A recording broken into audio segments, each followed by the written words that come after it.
Hey everyone, my name is Kayla. I am the youth director here, and welcome to Youth Sunday 2.0. We wanted to put something together to look back on the 2020-2021 school year. So get ready, because we're starting now. There's nowhere hope won't find you. As long as we have hope, we have everything we need. Yeah, we're on our way. We're on our way. We're on our way to breaking through. 'Cause we were made for something new. Yeah, we're on our way. We're on our way. We're on our way to chase our dreams. 'Cause we were made for greater things. Yeah, we're on our way.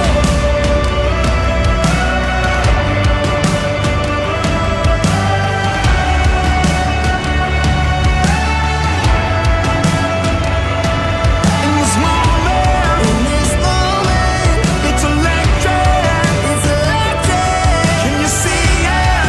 Can you feel it? This dream inside is still alive. We're on our way.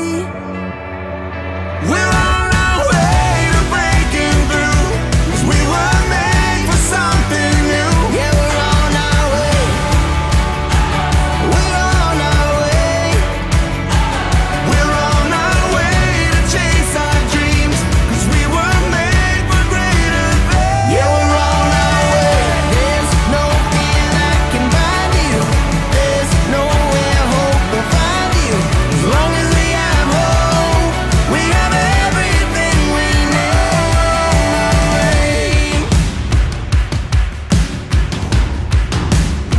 Yeah, we're on our way.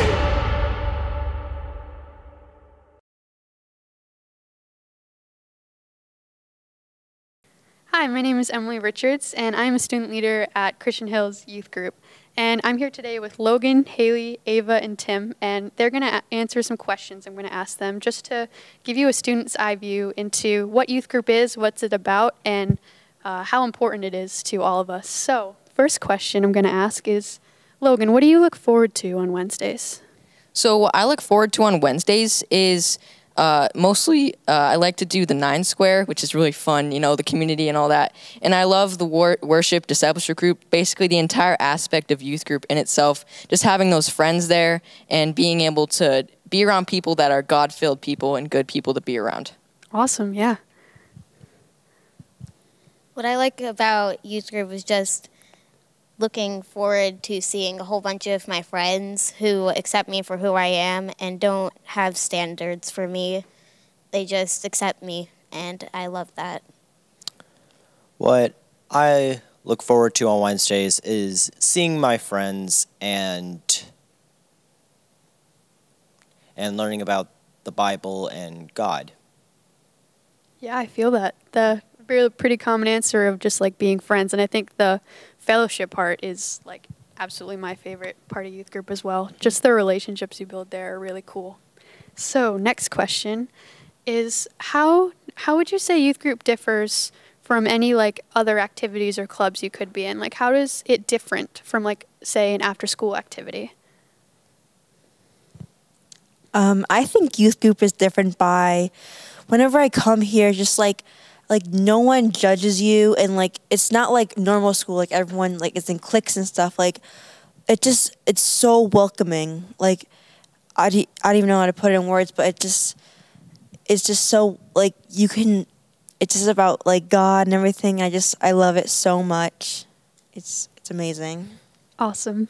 It's so fun to be with, and you just don't, it's just a different feeling from after school activities. Like if you are doing, I don't know, arts and crafts and after school activities, it's all like basically focusing on the craft. But if we're doing arts and crafts here, we're focusing on each other and we're saying hi, we're talking, and by the end of the craft, we have some of the craft done. But most of it is brain arts and crafts. Yeah, lots of talking to people. Yeah. Awesome. Did you want to say anything? Okay. Okay, you can pass it to Logan, and I'd like to hear from each of you for this question if you feel so obligated. So this is a pretty important question, and I know you guys have amazing answers to this. So Logan, how has youth group impacted your life personally? So when I first came to youth group, it was during 2020, pretty rocky year with COVID and everything, and I came out and everyone was wearing masks 6 feet apart, couldn't really talk to anyone, and so I didn't really make any friends then. And over the year after COVID has gone away, not really, but it's still here, and we've let up the masks and everything, I've been able to make more friends. And coming to youth group every time, it's really impacted me to have these good God-filled friends to last into the rest of my life with. And coming to youth group, it just helps me just face the week and going to school and doing all those other things. Those people just empower me to do that. Awesome, yeah.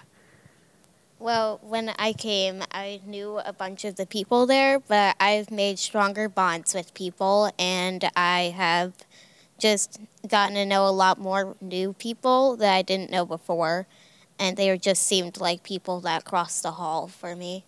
And now we are good friends. Youth group has impacted me. Well, before I started coming here, my sister did, and I really think it was like nothing about it, but like about God, and just kind of like sit in a circle and just like talk about God and stuff. But as I felt like God knew that like I should come here because I've been religious all my life, and just I kind of felt distance from Him. But when I came here, like it was just like a whole new scenery, and like it's like every day, every single week, it's like it's amazing. Like you walk in, everyone knows you, and it just made me closer to God. I love it by it. I love it, and I made really like lifelong friends, and I'm in a really good class. So yeah.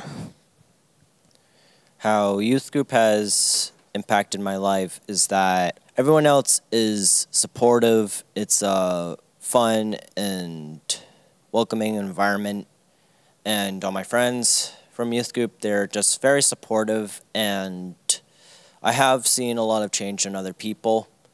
Like one of my friends, he was once upon a time, I heard that he was once atheist, but now he's come to youth group, so he has God in his life.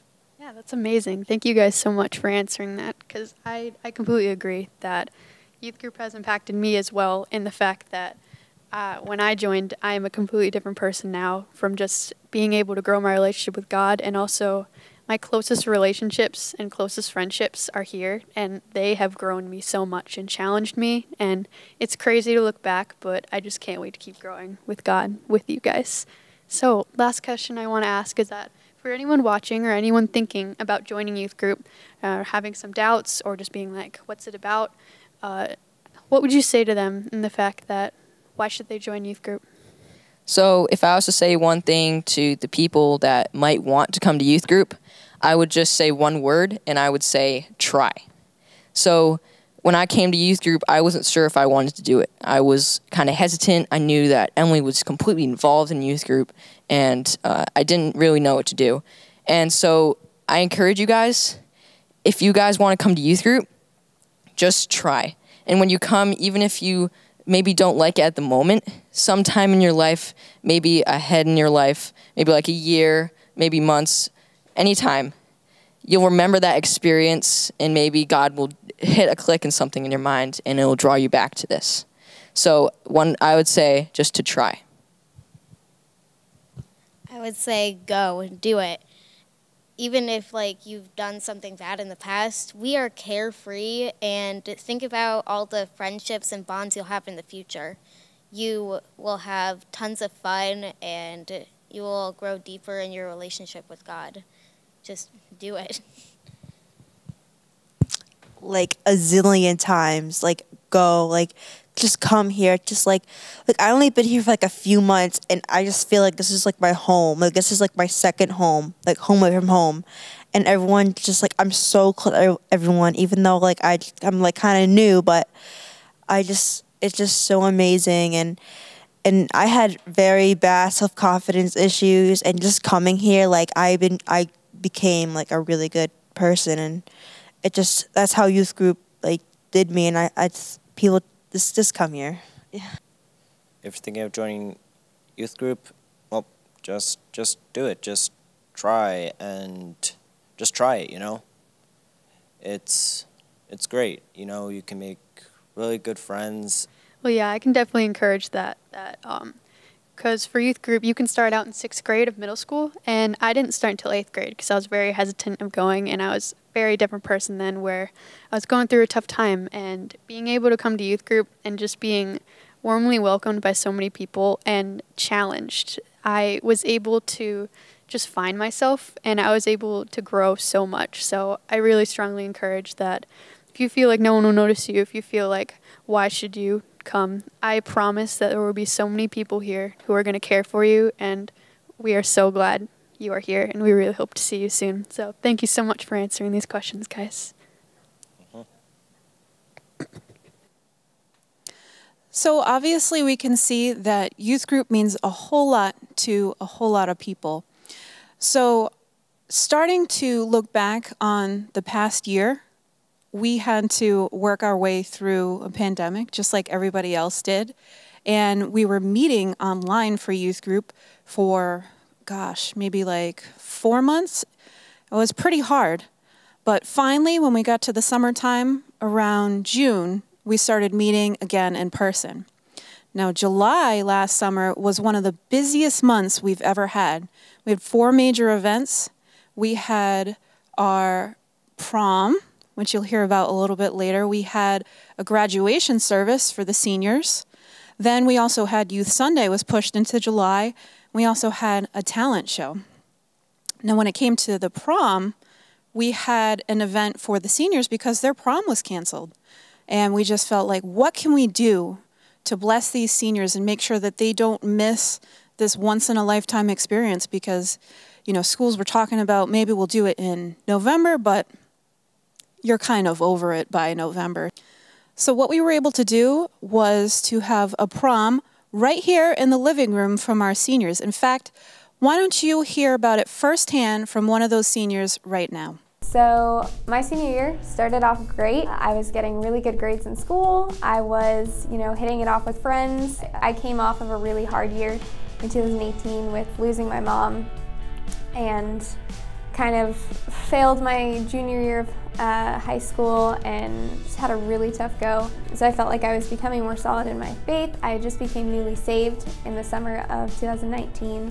I felt like things were just going great for me, and then COVID hit in March, and things did not go that great anymore. And being isolated and not being able to see people was extremely hard. During COVID, I was really good friends with a kid in youth group. His name is Eddie Patello. So one Wednesday night, I just decided to watch youth group. And obviously I only watched because I wanted to watch Eddie at first. But that motive changed. I hopped on and watched it, and I just loved it so much. I don't even remember what the message was that night, but I just know the feeling that I had. I was like, wow, this is like powerful. Like, I need to come back. So every Wednesday night, I would get dinner and I would go sit at my laptop and I would watch youth group online again and again. And so I had some friends who were in youth group, and they told me about this prom because my senior prom was canceled. The prom was so fun. It started with, we had all the seniors and we all met at the Patello's house, and Dave Seamus came with his RV that had prom coach posted on the back, and he had the whole RV like loaded with snacks, which was fantastic. And then when we walked in, they had like a red carpet laid out, and like all the seniors walked in, and like it was a fun time and everybody was happy and cheering for everyone, and I just felt super loved, even though I hadn't met these people before, but I felt like I already knew them. Morgan Witherspoon slayed it. The dinner was so good. Everyone was dancing. The night kind of faded out. We all retreated outside and we watched E.T. on the side of the church. It was just overall like a really great experience, and I feel really blessed that I was able to be a part of it and for the relationships that I have now because of that night. What a privilege it was to be able to have a prom. And as I've said before, I hope we never have to do it again. Not because we wouldn't want to, but because we hope that our students' proms aren't canceled again on them. So, but if we'd have to, we know that we would. So that was such an incredible, once-in-a-lifetime event that was just filled with lots of special memories. Once that one was over, we kept going along, and now it was time to graduate our seniors, move up students from 8th grade into high school, and just gather together for just a time of celebrating and reflecting. You know, I remember there were a lot of times during the course of March to June where we just didn't know if we could even have that event, but we were able to kind of come together and provide that for people, and it was a very, very special night, just honoring those seniors and just letting them know how much they've grown and just how much we have loved walking alongside them for the last 7 years. On Youth Sunday, we highlighted what has been going on in the girls' ministry, what's been going on in the boys' ministry. We got to sit down and talk to a few people who had graduated from youth group and a few that were in youth group and just talk about how youth group had impacted them. And we also got to check out this really cool video by a parent giving a testimonial about what youth group has meant for their children. Check it out. My name is Marjorie Harrison, and I have 2 children. My son's name is Joshua, and he's 16, and my daughter's name is Bridget, and she will be 14 soon. Joshua has been going to youth group for about 5 years now, and Bridget has been going to youth group for 3 years. Who is Joshua Harrison? I would say Joshua Harrison is a wonderful piano player. He loves to bust my chops, but he is also very compassionate. He has a big heart for other people. He loves hospitality, he loves having people over, he loves spending time with people, and he loves his family, whether it's his church family or his biological family. I would say Bridget is very independent, and she is an awesome artist. She can draw anime like you wouldn't believe, and she has a heart for her friends as well. She's a little more quiet and on the reserved side about it, but she feels very passionately about the people that are in her inner circle. If she loves you, she's going to love you with her whole heart. Youth group has given my children a lot of opportunity to grow in the sense that they're coming alongside us and teaching the same things to our children that we have as parents and giving them different opportunities to express them. And also sometimes it's just nice to have someone else come in and, you know, reinforce what you're teaching already at home. I've seen a lot of growth in Joshua. He would like to participate in the next baptism, so that's pretty exciting. And he's also started to use his talents that God's given him, you know, in the church. Josh is not afraid to ask me important questions, whether it was spiritual or just personal. That's one thing I've really noticed, the growth in Joshua. I would say the thing that I see most about Bridget is just the way that she's come out of her shell more. Bridget is a very reserved person, has a hard time trusting people, and being part of the discipleship group with Kayla and the other girls there has forced her to learn to trust people, that God has given her some people in her life that love her no matter what she says, no matter what she does, has been, you know, a major component in her life.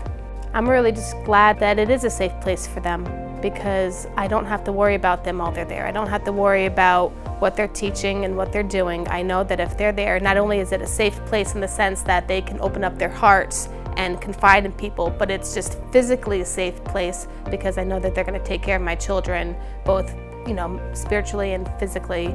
I don't have any worries when I drop them off.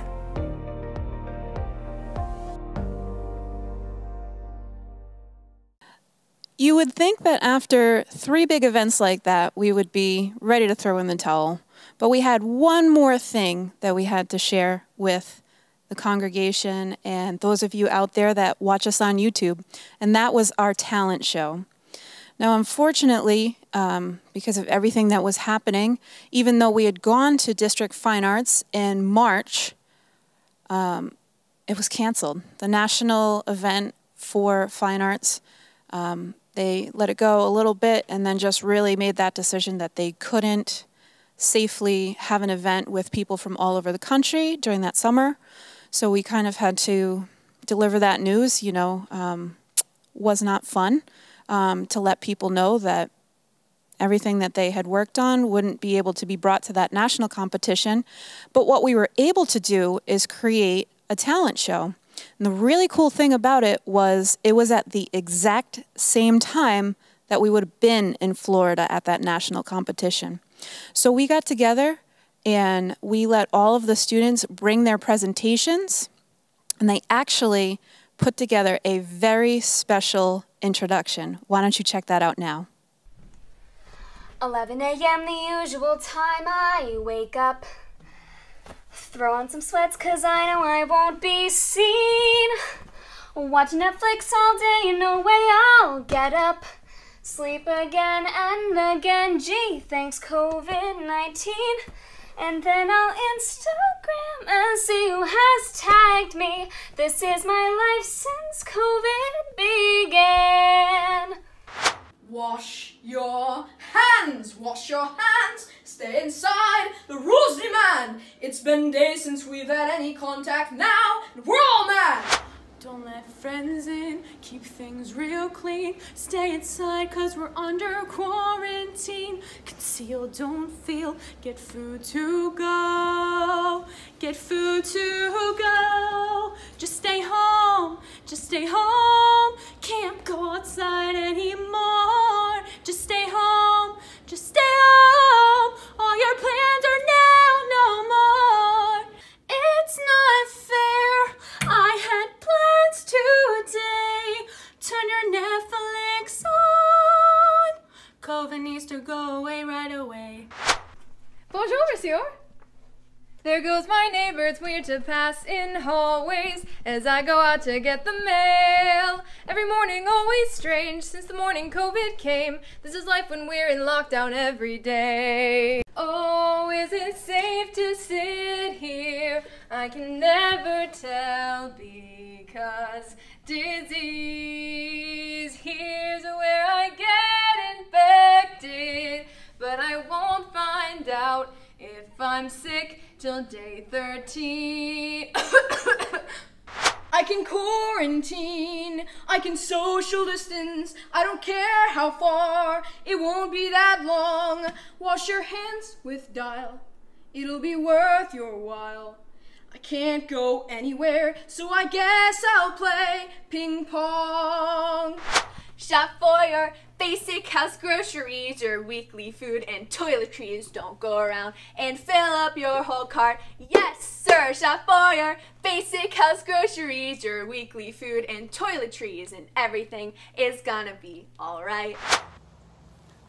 Nah, Corona, keeping me stuck inside. When will this go all away?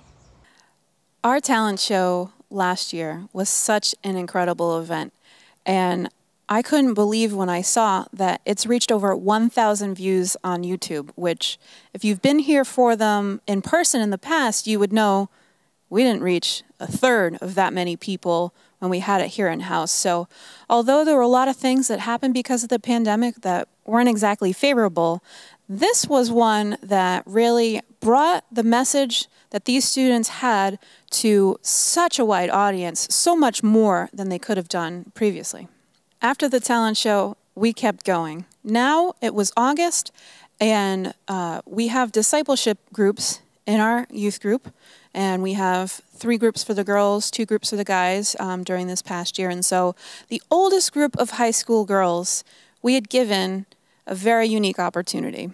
We actually kind of planned to take them on a retreat, and we planned that before the middle of March, and so it got canceled. We were supposed to go out in about April or so, and so as the summer kept progressing, we just spotted that there was an opportunity for us to take those girls away for a few days and spend some time with them, and we hopped right on that. I think the trip came together in about 2 weeks. And there was a very specific purpose behind that trip. That trip was all about the girls taking this very, very small circle of information that other people know about them and just widening it just a little bit, being honest about what they're going through and just sharing those things with one another. That was the very, very clear reason that we went together. And so we spent about 5 days in New Hampshire.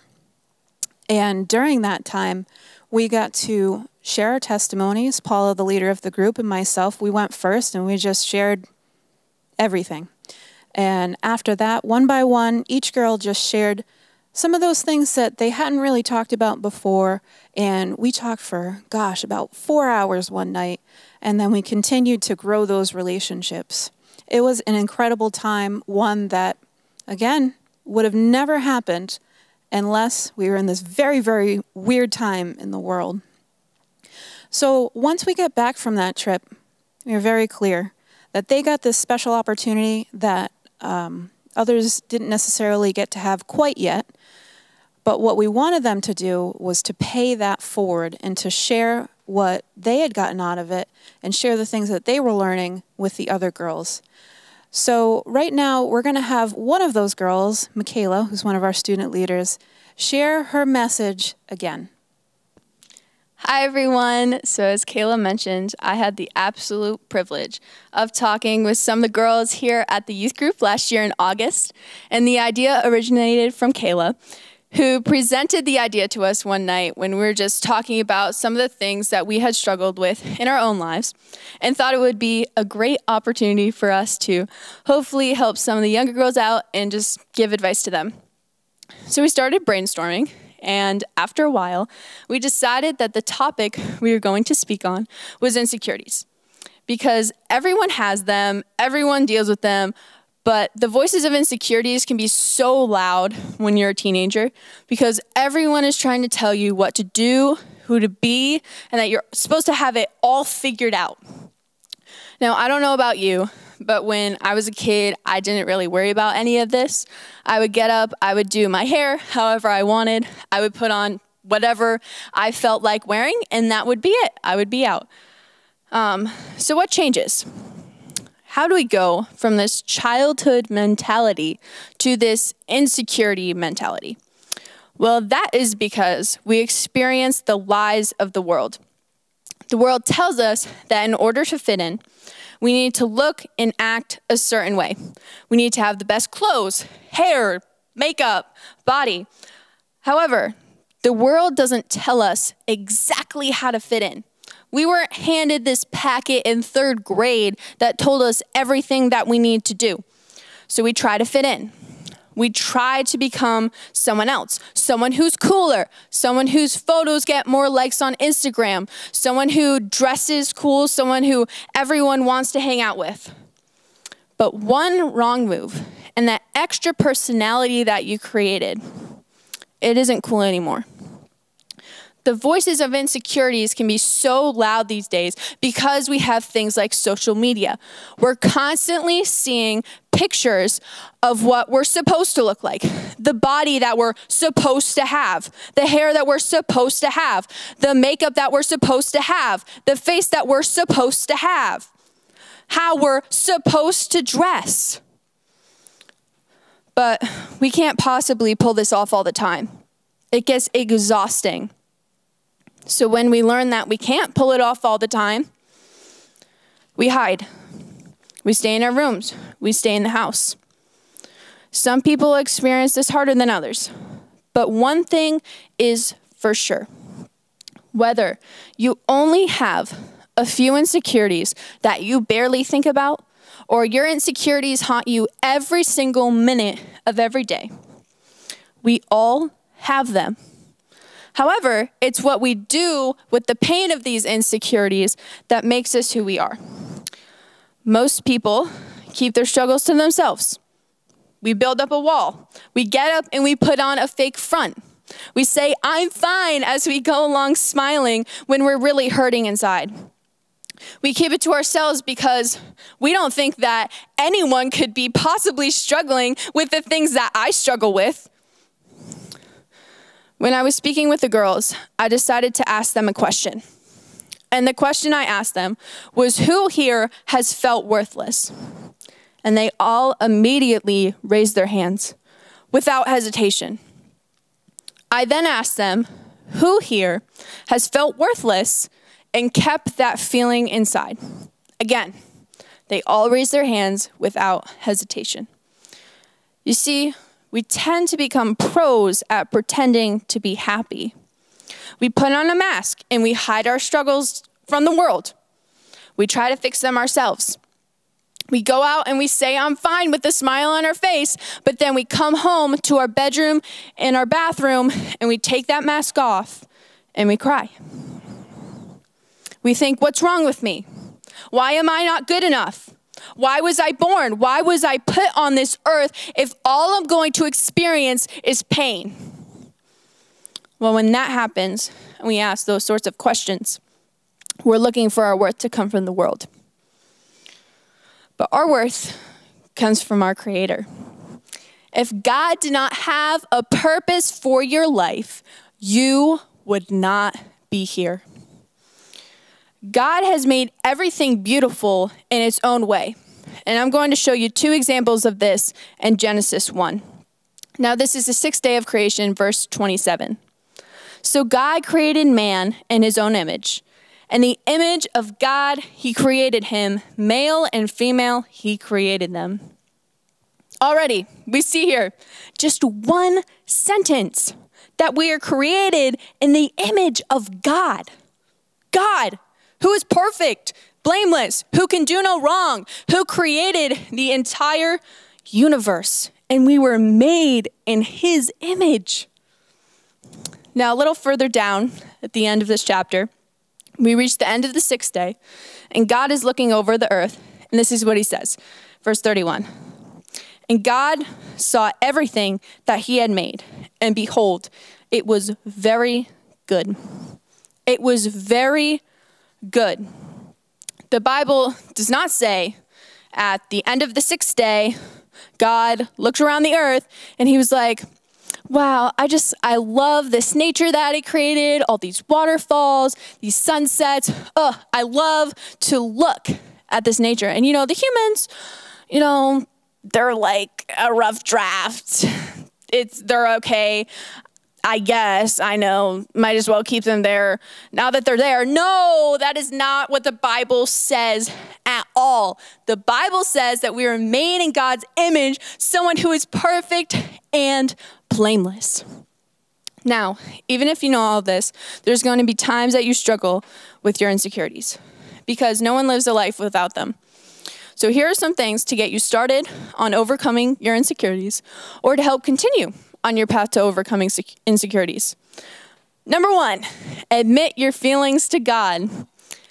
I know this sounds weird, and sometimes it feels weird because sometimes we struggle with knowing how to talk to God because it's a little weird, right? Well, having some quality time with God gives you a chance to get everything off of your chest. Take this time alone, go to a quiet place. Maybe that's your bedroom. Maybe that's somewhere outside. Admit everything to him because God wants to be your friend. He wants to hear about your good days and your bad days. He wants to laugh when you laugh, but he will also cry when you cry. We are God's children. And when we are upset, God's heart breaks for us because he cares for us so much. But once you admit everything out loud, I promise that you will feel so much better. Sometimes we don't even realize that we're carrying around this huge bag of burdens and it's weighing us down. We don't realize how much is weighing us down until we give all of that to God. Because God helps us carry our burdens. He helps us lift that weight. He helps us fight our toughest battles. Number 2, reach out to a trusted adult with whom you feel comfortable with. 3 key words here: trusted, adult, and comfortable. God has placed people in your life to whom you can reach out to and you can lean on. Lean on friends that you can trust in and are mature in your faith. Maybe you don't see those people right now, but I can promise you that when the time is right, God is going to allow you to see those people. Also remember that sharing your struggles with someone, it's hard, because sharing with your struggles with someone makes you vulnerable. And we don't like the feeling of being vulnerable because we're afraid of being judged. That is why it is so important to go to an adult who you trust and you are comfortable with, because they will be able to give you the best advice possible. And I can assure you that they will probably relate to you in more ways than you can ever imagine. Number 3, healing takes time. Pray about it. Unfortunately, we can't just ask God to take away all our insecurities and expect them to be gone like that. However, we can ask God to help us handle our insecurities, to fill our heads with positive thoughts. So when those negative thoughts come in and you're thinking, you know, I'm just not feeling it today. I feel really ugly and I don't even know why I'm here and maybe I don't have a purpose anymore. Maybe God didn't plan out a purpose for my life. No, go to His Word. Because when you read His Word, you will learn that you are beautifully and wonderfully made. You are created in the image of God and you are a child of God. We need to push these negative thoughts out of our head and replace them with these positive thoughts on what God says about us. Number 4, this is the last one. Keep your eyes focused on God. Remember that you are here for a purpose. You are irreplaceable to God, and no one can change that or take that away. God is going to love us no matter what we look like, because we are His children. He is here for us when we are feeling broken, and He's always going to be by our side no matter what. That's why it's so, so important to have God as our foundation. And remember that our worth can only come from Him. He is here to help us fight our toughest battles. Please remember that God will always be by your side no matter what. Please remember that everyone feels broken. Everyone has insecurities. Everyone struggles with things. You are not the only one who struggles with insecurities. Go to God when you are feeling those insecurities hit hard, when you're doubting your worth. Go to God, go to His Word, read what He says about you. Trust in people who you can lean on, who are mature in their faith. Most importantly, trust God to help get you through, because He's always going to get you through, and He's always going to help you fight your battles. Thank you.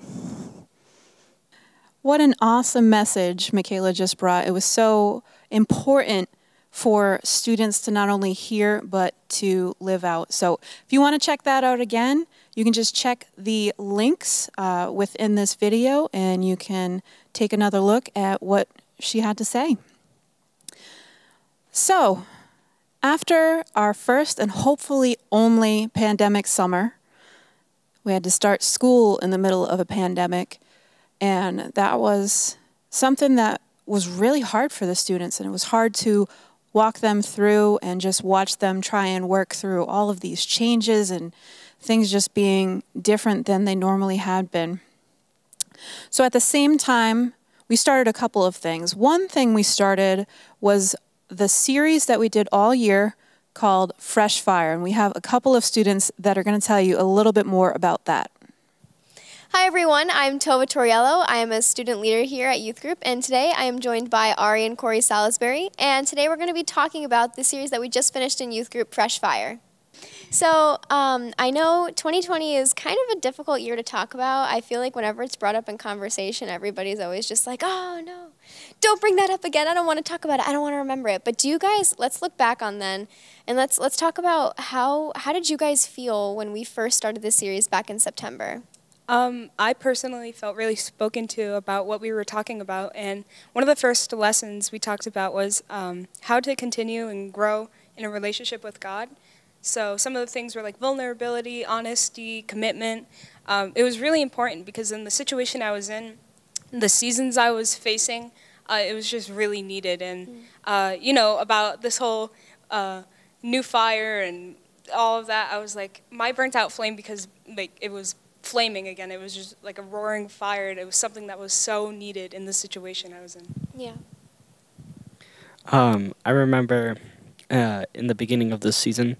We were still in quarantine, sort of. It was September. I just remember that we were going into freshman year, which was pretty unnerving. And I also remember during that time, I was like learning different Christian morals kind of slowly but surely.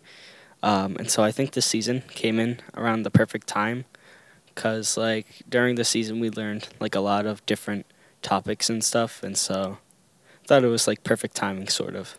Yeah, really. I mean, I remember how freaked out I was when I first started high school, so I can't imagine you guys having to go through that during like a pandemic. So you know, springboarding off of what you just said, what were some of the topics that we talked about in the Fresh Fire series? Well, some of the topics I remember were like we learned how having like a relationship with God can be good for us and like how we can develop that our relationship with Him. And I gave a sermon, sort of a lesson on forgiveness. Yeah, and there were like a lot of different ones. Oh, I also remember the worship one. I'm pretty sure Drake led that one. Yeah, just some of the other lessons I remember hearing about. Yeah, how about you, Ari? Like I was talking about earlier, and like Corey mentioned, we talked about developing your relationship with God, and it was just so good. And another one I remember was a small little one. It was just a little one-day thing. We talked about anxiety, and it was something that was really important because a lot of us don't know how to face anxiety or what anxiety is when we feel it. So that was really good. Yeah, I definitely enjoyed that one too. So, Corey, do you remember the main scripture that we talked about, that our whole lesson was kind of centered around? Yeah, so I believe it was like almost every single night we had to like remember Luke 24, verse 13 to 35. Yep. And it was the story of the road to Emmaus. And so I believe it was two of Jesus's followers, and this happened right after his death. And so they were walking down to Emmaus from Jerusalem, and a random guy just walks up to them, and he hears them talking while they're walking, and so he asks them what they're talking about, and they're like, "Oh, haven't you heard, like, the Messiah died and he was crucified?" And so the stranger kind of like says to him, like, "You fools, the Messiah said he would come back." And so eventually they invite him over for dinner. And so they have him break the bread, and once he does, like, their eyes are revealed. And oh, I'm sorry, but I forgot to bring this up, but when the guy was around them, they felt like a fire had kindled inside of their heart. And so, you know, that's why they invited him for dinner, obviously, because you wouldn't invite a random stranger to dinner. But anyways, he breaks the bread, and their eyes are revealed, and they see that that stranger was Jesus. But, like, as soon as they realize it, he vanishes. And, you know, Chris had us kind of remember that kind of short story of the Bible. And yeah, it was pretty important as to what we were talking about. Yeah. And so you mentioned, you know, the lesson on anxiety and the worship and forgiveness. And how do you guys think that this is important for teenagers? Like, in what ways is it important for kids like us to be learning about these kinds of things? I think it's really relevant for these teenagers to learn some of the things that we're teaching in youth group because it's a beautiful blend of digging in the Word and also allowing them to know what a healthy relationship is with God and how to keep developing that. And, you know, it's hard for these teenagers. It was already a hard time in quarantine and all of that, so to kind of branch from that and to explore what it really is to have a nice relationship with God is, like, super important. And I think that's our goal as student leaders and as leaders in the church, and just really digging into these students and trying to plant that seed for them, because it'll just be a beautiful blossomed, like, you know what I mean? I know exactly what you mean. I believe that, like, the season of youth group, it was like definitely relevant to teenagers specifically because like the topics we discussed, like I said, like the relationship thing, like a lot of teenagers I know are trying to get into like relationships as soon as they can, and I know I was that person just trying to get into any relationship I could, and what the season kind of taught me is that like you need to have like specific things for a relationship to work, like commitment, vulnerability, and just like overall you need to work with that partner to kind of have that relationship working.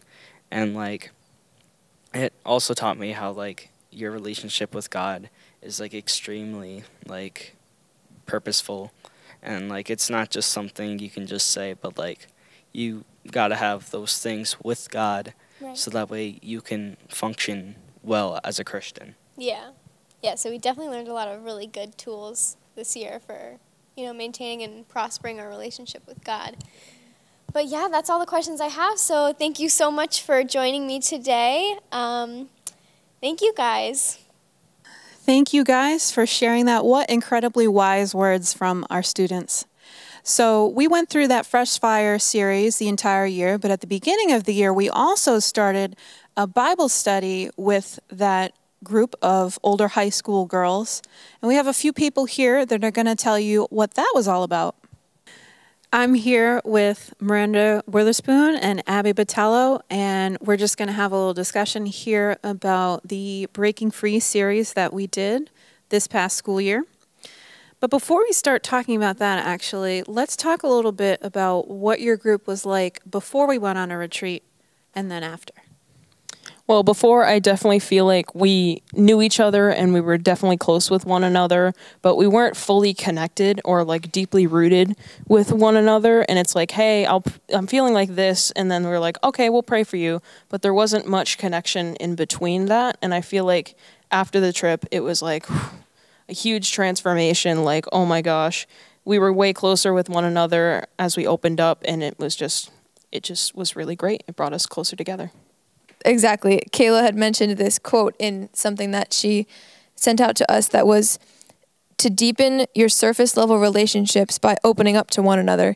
And that's exactly what happened. We went from friends to sisters. Aww. Okay. That was so sweet. You got me like, okay. No, it really was an awesome time. And then after that, we spent some more time together when we came home. But when we started this school year, we set a theme for your discipleship group. What was that theme, and how did it work out this year? Be free! I didn't even have to say it. You already got it. We didn't plan that. 1, 2, 3. Be free! Yeah, so our group's theme was to be free because we weren't really, it was hard. We didn't talk about all the hard things and we weren't fully connected with one another, and this was just an opportunity to be free and open with one another. Yeah, being open with one another is an incredibly important part of just being in community with one another. So at the same time, we kind of set this theme for your group about be free. We also said, okay, let's do something about it. Like, you had talked in your groups about things that you've been through and experiences that you've had, and some of those things that we don't often talk about. And then we said, okay, well, we can't just leave it at that. We talked about them. Let's do something about breaking free from the things that hold us back. So we started to talk about doing the Breaking Free study by Beth Moore. And there was a little apprehension because most of these ladies were either in college. If they had graduated, we invited them to be part of it. But most of them were juniors. And one of them was a senior. But junior year is an incredibly hard year. There's a lot of pressure. It's just ramping up the pressure of being an adult, having a job, and all the different pressures that you have to somehow deal with, and then adding in a huge time commitment. So what were some of the reasons that you guys were apprehensive about doing it? Yeah, I was definitely one of the people in there that were kind of apprehensive about it because, like you already mentioned, junior year, I was like, oh my gosh, this is going to be so hard. I need to focus on this. And, like, there were so many other things, too. I'm like, how am I going to balance this in my schedule, get this done a certain day and another day? And it was just, it felt very hard because there were all these thoughts swarming around in my mind. And I'm like, should I even do this or should I not? So it was pretty hard, but I'm glad I did. Yeah. I have dyslexia. Yay!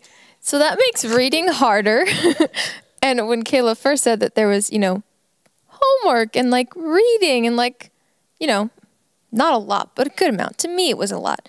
Most people be like 45 minutes. To me, it was like, hour and a half type of reading. So Kayla, in her infinite wisdom, was like, why don't you just get the ebook? And I was like, okay, sure. So I got the ebook and it made it a lot easier. I listened to it and it was a lot easier to understand because, reading comprehension, all that stuff is a little more difficult. So I took notes and underlined stuff like that along with it while I listened to it, and that made it a lot easier and less stressful for me instead of having that huge pressure of, I'm not going to be able to read it in time, I'm not going to be able to finish it, whatever, because, it's not that I wouldn't have been able to, it just would have been a lot more stressful for me. So that being able to listen to it was a burden off my shoulders, but that was one of the things that, in addition to it being an addition to junior year, whatever, dyslexia just makes it harder to read stuff. So it's great.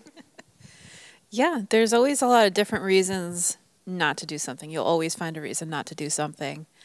But you do find a way to do what you really want to do. And so it was important to kind of find ways to overcome challenges that could be overcome with, solutions and getting a little innovative and creative about, how you do something. But as we talked about doing the Bible study together, it was more about like, you need to experience this together.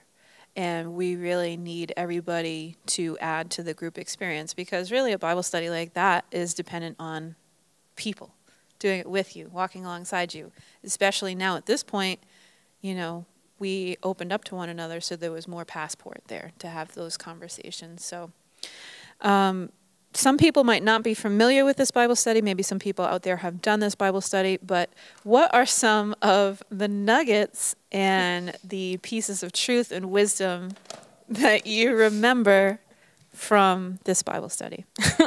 Well, one quote we all joked about was, I wrote it down, "I took a walk on the beach. Take that, devil." That was a very fun one that we joked about. But there was, in all seriousness, there was another one too that I wrote down, which I thought was pretty great. It was, he's asking us to believe he is able. God always wills the spiritual captive to be free.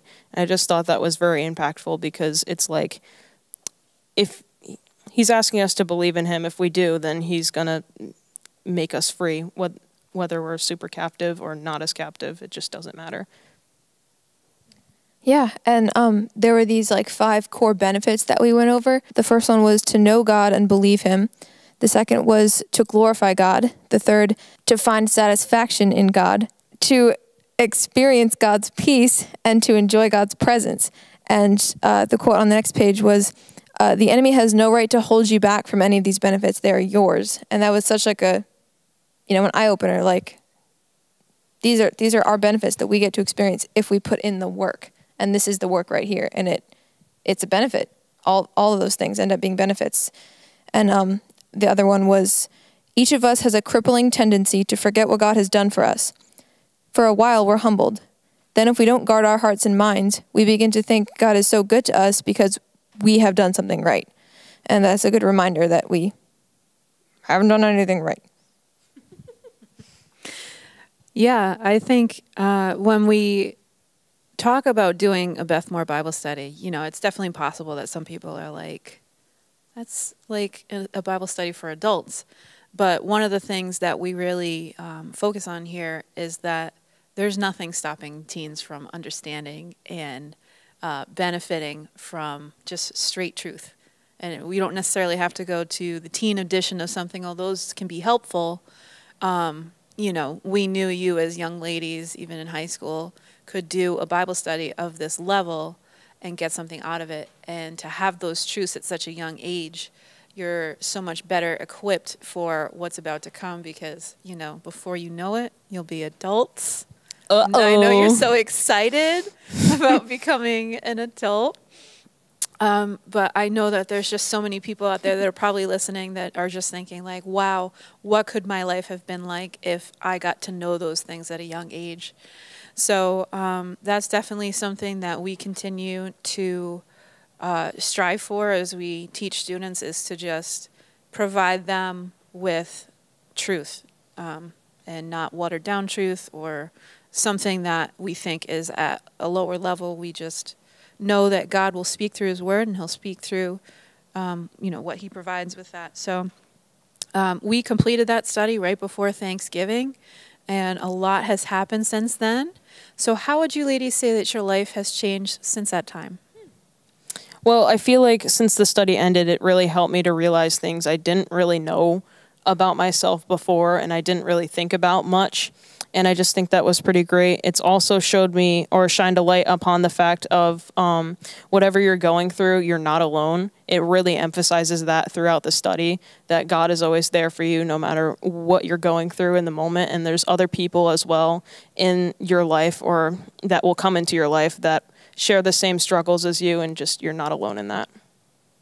Yeah, exactly. And I loved how many times that she would mention a struggle or a thought she had or something that she went through that I'd be like, me too. Like it kind of, reminded me that I'm not the only one who has these problems, and I'm not the only one who has these thoughts or has to learn these lessons.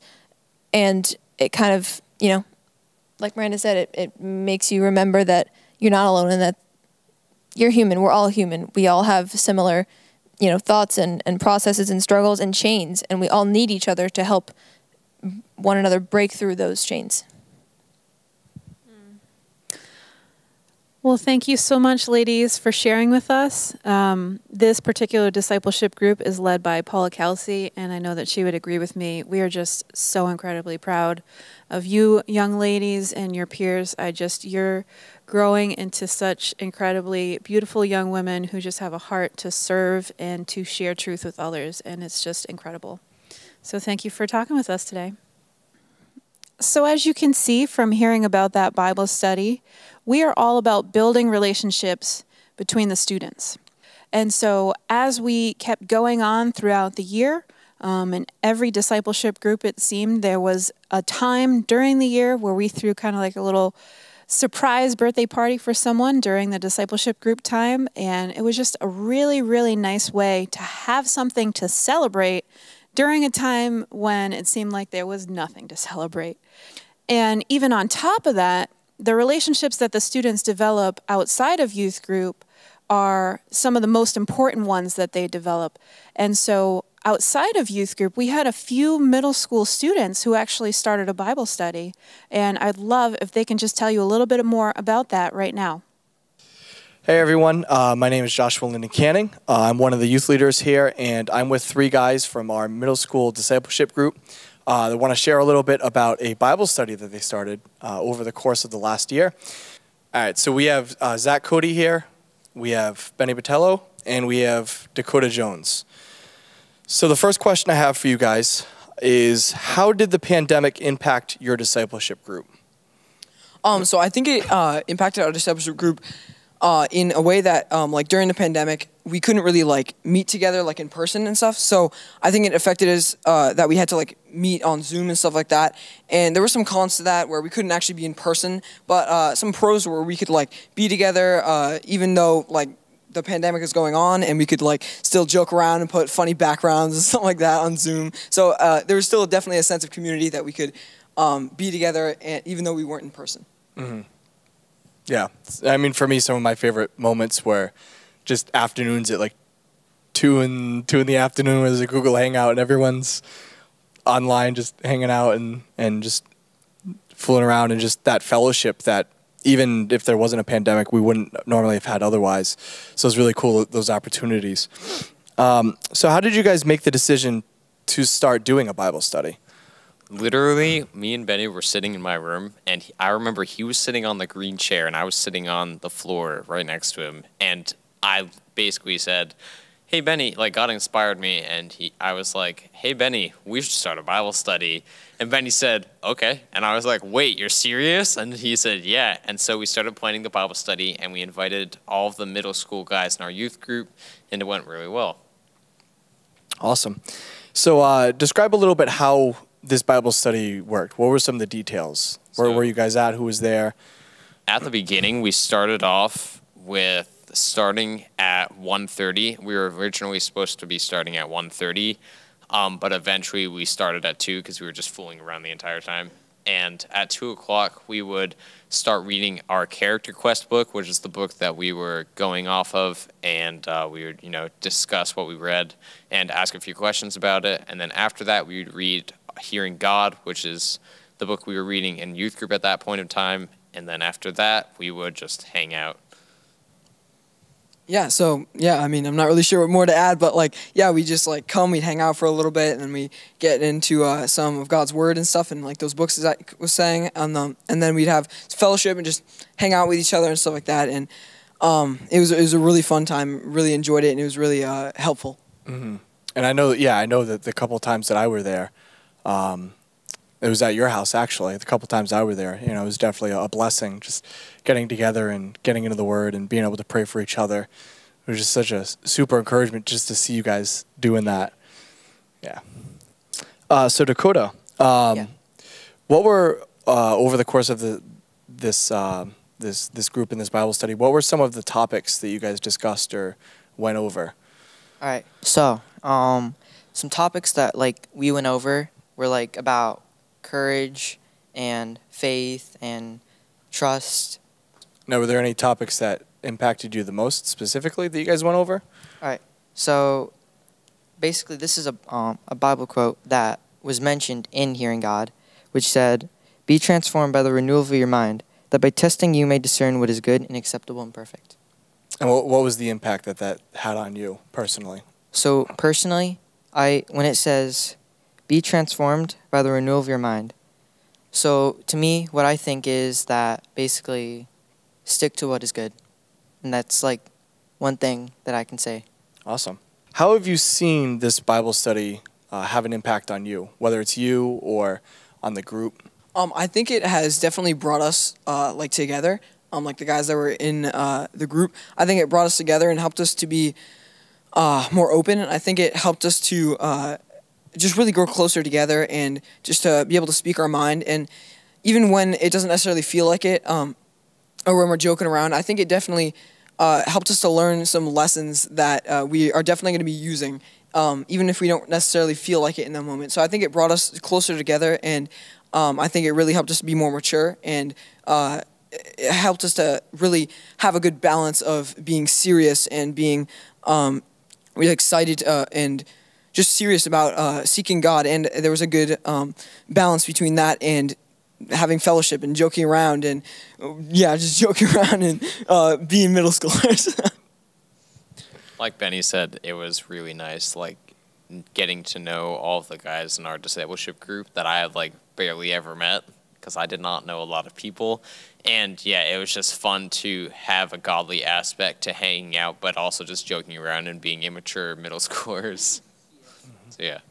Yeah, and I think for me, it's encouraging just to see the growth that God did in all of you guys, the desire for you guys to want to have fellowship and to want to be able to grow deeper. It was definitely an encouragement to me.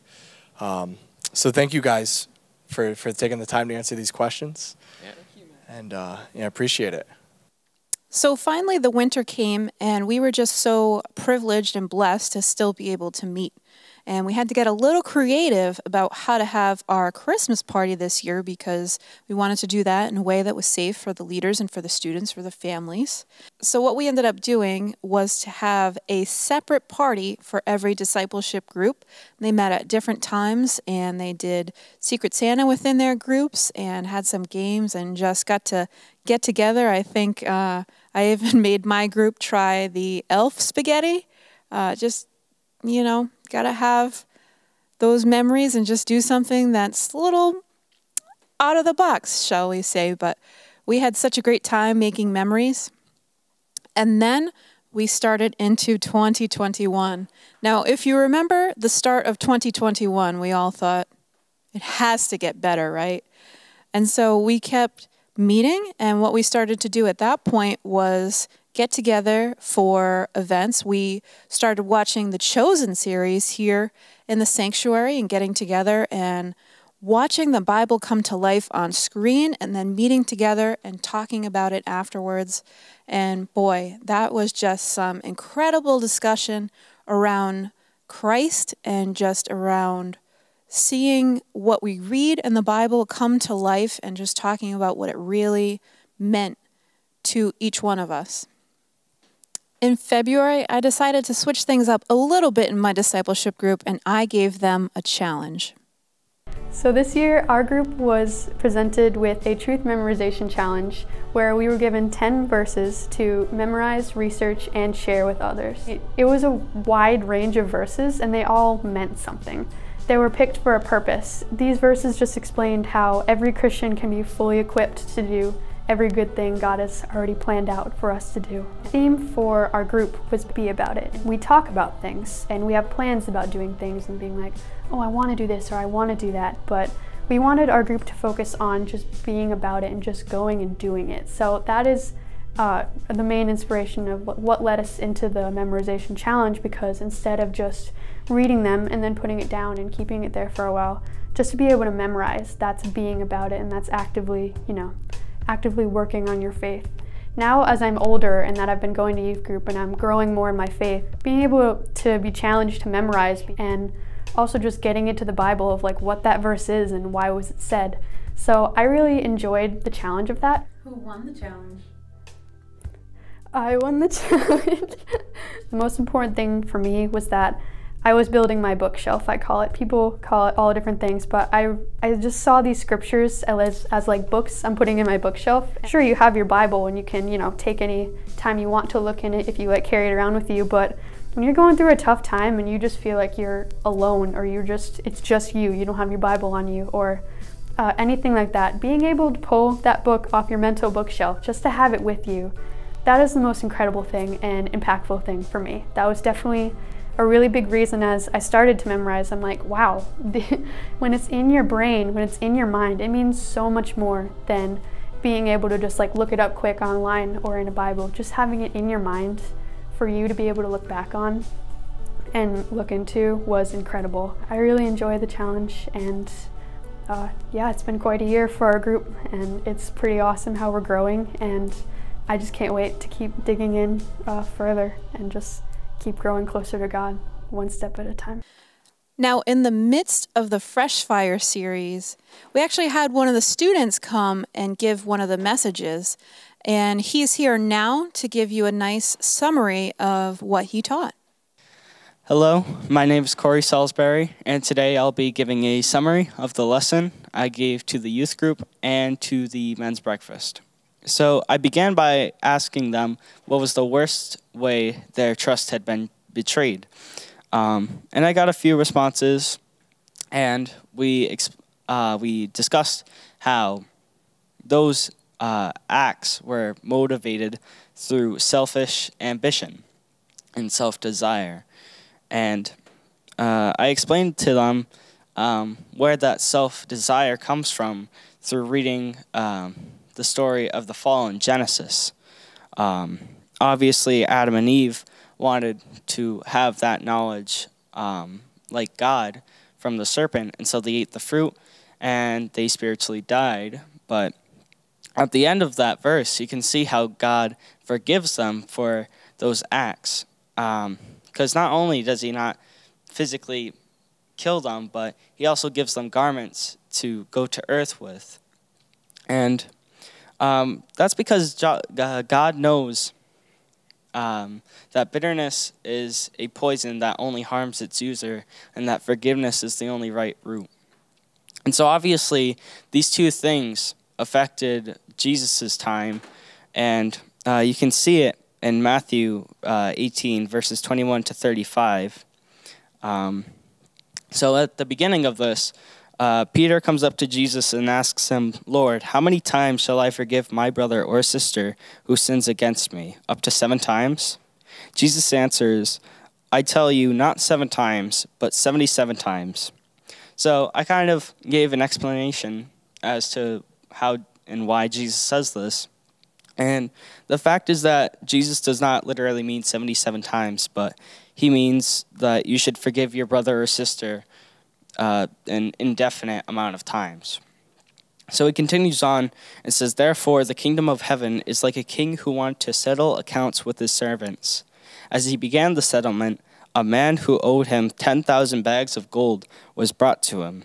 Since he was not able to pay, the master ordered that he and his wife and his children and all that he had be sold to repay the debt. At this, the servant fell on his knees before him. Be patient with me, he begged, and I will pay everything back. The servant's master took pity on him and canceled the debt and let him go.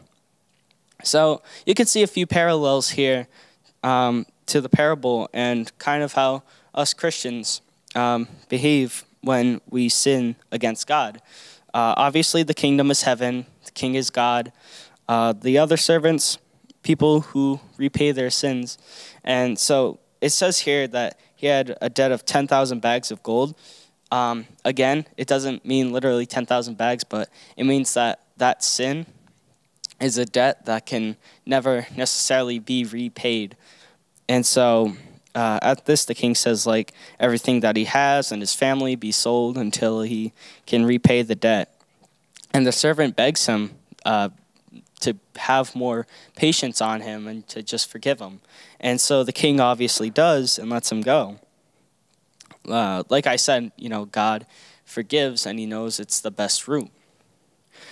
So we continue on verse 28 where it says, but when that servant went out, he found one of his fellow servants who owed him 100 silver coins. He grabbed him and began to choke him. Pay back what you owe me, he demanded. His fellow servant fell to his knees and begged him, be patient with me and I'll pay it back. But he refused. Instead, he went off and had the man thrown into prison until he could pay the debt. So here it shows kind of how unforgiving Christians kind of act when someone else does them wrong. And it says here that he owes like 100 silver coins. It doesn't literally mean 100 silver coins, but it kind of just shows how little the debt is that the other person shows towards us when they do us wrong. When we do God wrong, it's a higher debt. And so in verse 31, it says, when the other servants saw what had happened, they were outraged and went and told their master everything that had happened. Then the master called the servant in. You wicked servant, he said, I canceled all that debt of yours because you begged me to. Shouldn't you have had mercy on your fellow servant just as I had on you? In anger, his master handed him over to the jailers to be tortured until he could pay back all he owed. So at the end, it kind of shows the hypocrisy that the first servant showed towards the other servant, because his debt was huge, but yet he was forgiven for it. But the other servant's debt was only a fraction of that, and yet he showed so much bitterness toward him that he sent him to jail until he could pay back what he owed. And so this led to him, being sent to jail until he could pay back what he owed. And so at the end of this, Jesus says, this is how my heavenly Father will treat each of you unless you forgive your brother or sister from your heart. So at the men's breakfast, I didn't ask the youth group for this, but at the men's breakfast, I kind of challenged the men there to share this message with someone who did them wrong, or they could forgive someone else that they did wrong. And that's sort of where the lesson ended, and hopefully this word can affect how you live. And I want to say thank you for listening to this. Now, as the school year was coming to a close, it was time for Chris to give his last message in youth group and to lead his last game night. Now, we couldn't let him do that without a little fanfare. So we got together and we did something very special for him. Check this out. So the youth group game night is a combination of Jeopardy and Double Dare, where we have an opportunity to go over all that we have learned in a really fun and innovative way. And this year when we did that, the grand prize was to smash an old piano that we had outside. While we were outside smashing this piano to pieces, there was something that was happening in the sanctuary I had no idea about. I didn't know what was going on at all. Kayla came down, grabbed me, told me that she had something to talk to me about, and then brought me up into the sanctuary where I saw a bunch of students that I hadn't seen in a long time, and they had prepared an awesome surprise game night for me, where I was like the guest of honor, and that was awesome. He walked into the room backwards, and that was awesome because we stayed quiet the whole time. So when he finally turned around, there was like this half a second of like the look in his eyes of like, what? The sheer surprise on his face, because he's so hard to surprise, because he just knows everything about everything. After the surprise and everything, we ate, and then we did our own game night of things that we did throughout all the years of youth group. Some of the questions were like, oh, what did Chris teach on in 2014? So like some of the teens actually remembered, which surprised me because they were so impactful on their lives. A lot of the times when serving in ministry in general, especially in youth ministry, you can get really hung up on what happens in the moment and how quick we want to see things take place, we want to see change, and we want to see the fruit of what it is that we're doing expressed in real time. And it's awesome when that does happen, but so much of it's the long game. Part of thinking about the long game is understanding that healthy trees bear fruit after first burying their roots deeply. So that means that fruit takes time to see. And one of the great things is that, you know, over the years in this ministry, there have been students that maybe they were tough to deal with in the moment, but we can see God working in their lives now. They're serving in the church. They're witnessing to people. They want to see people know and love Jesus. That's fruit. That's fruit. Investment is a long-term gain. And when you invest in students, it's worth it, not just because of what might happen in the moment, but because of the effect and impact that that's going to have in years to come. So now is the point in the year where we finally came full circle, and it was time to have our graduation service at its normal time in the year. And we came together and we celebrated our 5th graders moving up into youth group, our 8th graders moving up into high school, and we celebrated our senior, whose name was Ava. Now we couldn't let that just go by without a little fanfare. So the other girls in her group got together and they wrote, they filmed, they edited, they produced a music video. And there may or may not be a dumpster in it. If you think I'm kidding, why don't you just check it out now and see for yourself.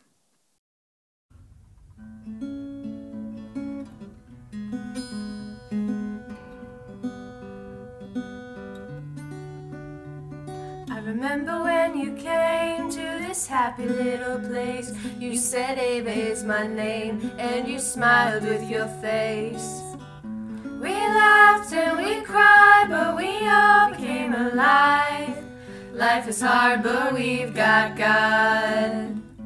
We will all go our separate ways, but we will never forget these days. You always speak your mind and we'll crack another joke. Your heart is ever kind and we like to drink Coke. We laughed and we cried, but we all became alive. Life is hard, but we've got God.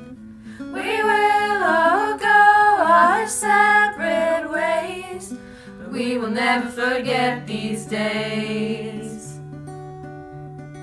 1, 2, 3, 4.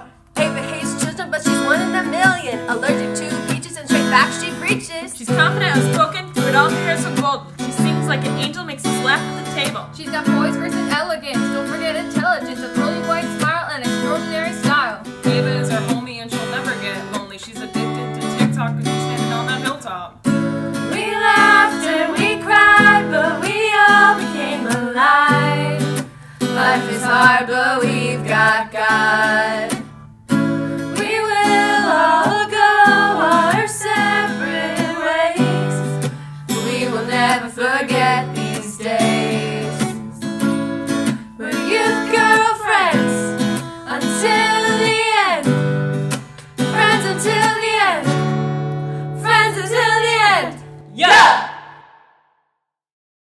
Well, I think now you've seen it all because you've seen Abby rap next to a dumpster.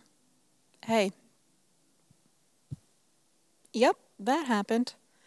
But one of the other things that we got to highlight at the graduation service was just how many students are serving in the church, because connecting students to vibrant, meaningful service in the church is one of our goals here within the youth group. So why don't we hear from two of the students that are serving regularly at our church now? I'm here with Ariana Salisbury, who serves on our photography team, and Miranda Witherspoon, who serves through the live production team and works with sound a little bit. So could you tell the people watching at home just a little bit about how you started serving in the church at Christian Hill?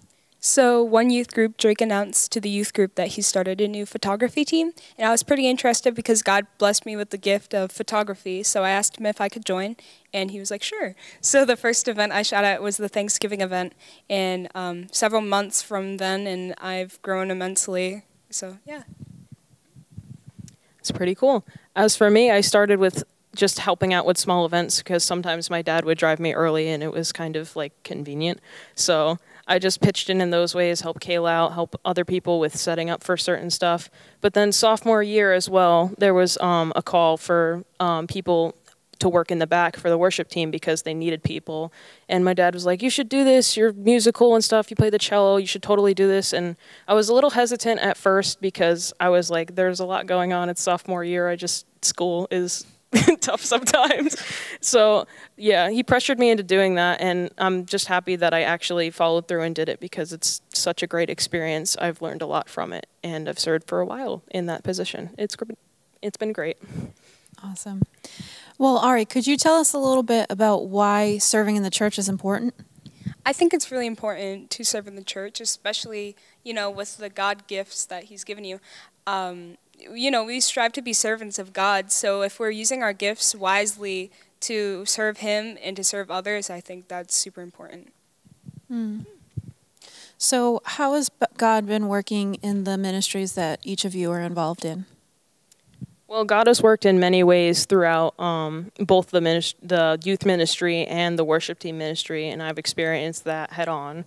And one thing from the worship team I've noticed too, on our most recent team night meeting, we talked about certain occurrences that have happened throughout the year where certain services we were like, this is terrible, I hate how this came out, I just feel terrible about this entire thing. And even with that, we've reached so many people and blessed them through that experience. Some even got saved that from watching that service. It's just an immense experience, and it's crazy to think how even the things that we don't like and don't find impactful whatsoever, they can have such a huge impact on others.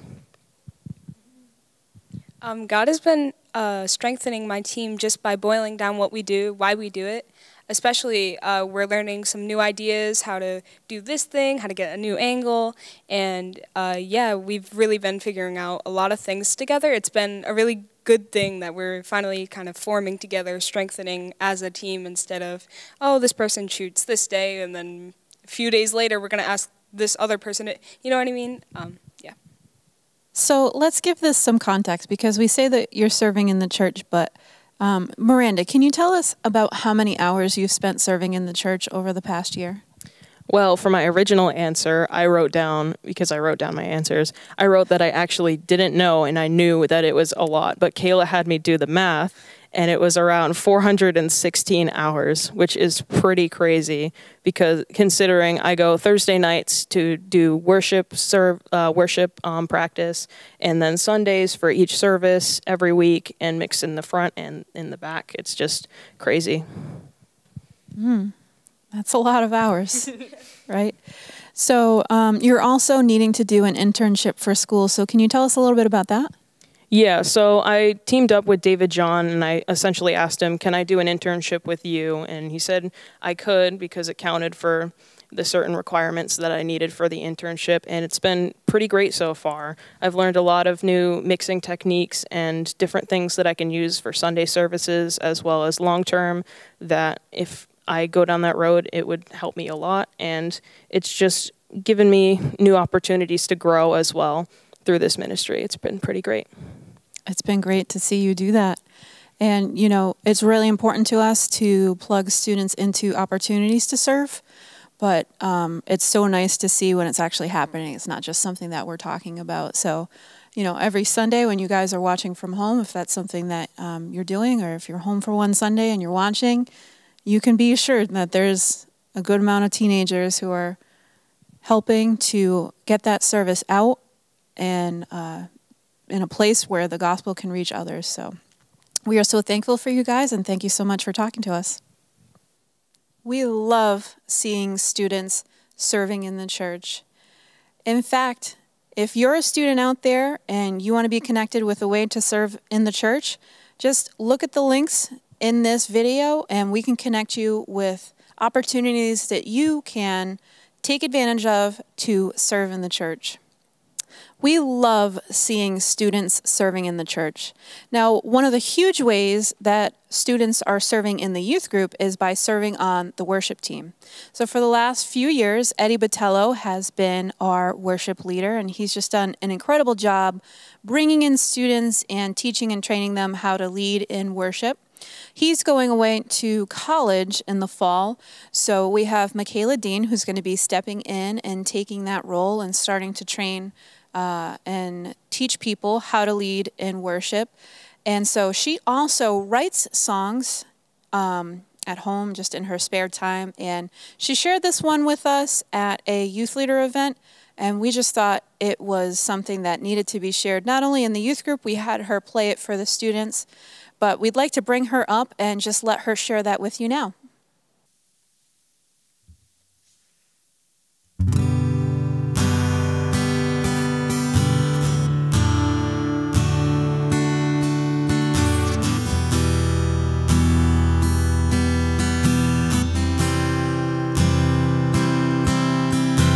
Strong, I feel anything but strong. I don't have the strength to make it through the day. Brave, I feel anything but brave. I don't have the courage to stand up and fight right now. But maybe that's the issue. I'm not relying on you, 'cause I know you're the one who'll see me through. I don't see the purpose behind the pain, but God, I know you're always leading the way.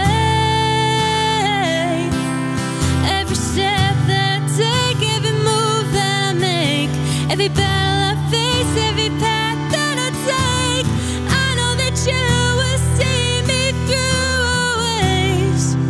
'Cause God, you're leading the way.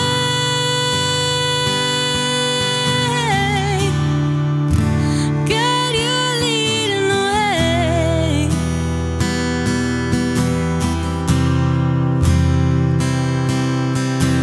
Safe, I feel safe with you right now, 'cause I know that you got me every step of the way. Faith, I'm stepping out in faith right now, 'cause I know that you got me every single day.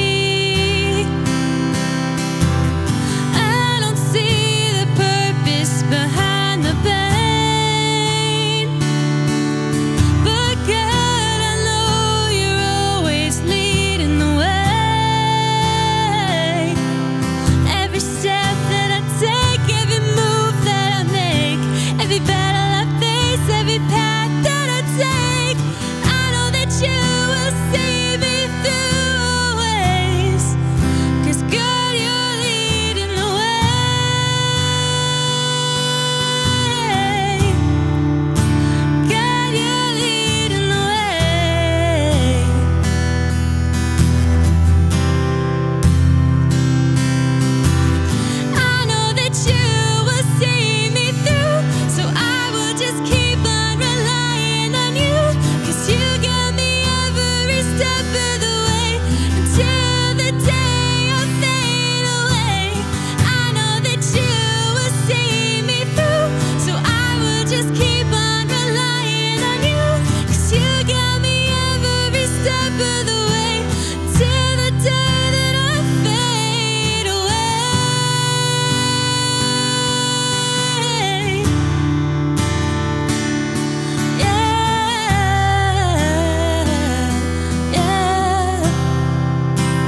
So as you can see, we have so much to be thankful for, things that God is doing in our students, things that God is doing through our students, and what better way to wrap up our night than with a song of celebration.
That is it for us. Thank you for watching. If you want more information about the youth group, you can go to christianhill.com/youth. You can sign up to get our emails about events and youth group meetings, or you could donate if you feel led to support the ministry so that we can keep serving students in 2021 and 2022. Thanks for watching. Bye.